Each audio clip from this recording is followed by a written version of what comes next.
今次去屋久島請咗個導遊，帶我哋行咗2日山，仲喺山裏邊住咗1晚山小屋。屋久島喺邊？佢喺鹿兒島嘅南邊。鹿兒島坐船或者福岡搭飛機都去到。屋久島係日本第一個被列為世界自然遺產，亦都係宮崎駿嘅動畫《幽靈公主》嘅場景靈感來源。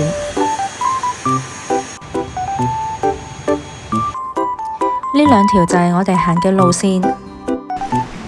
導遊會準備行山嘅 gear 同埋睡袋，仲有3餐嘅嘢食。我哋要準備嘅就係保暖衣物同埋第2日嘅 lunch。屋久島幾乎日日都落雨，一定要着防水嘅衫同埋鞋。食完 lunch 之後呢，就到咗艱辛嘅路啦，一直呢都係上樓梯同埋上山。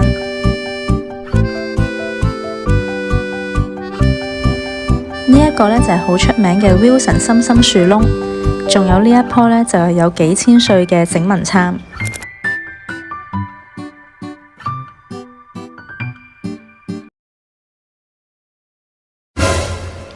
第2日4點半起身，又要行8個鐘啦。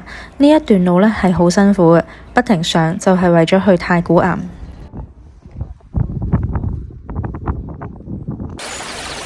呢一度呢就係一定要去嘅台生之森。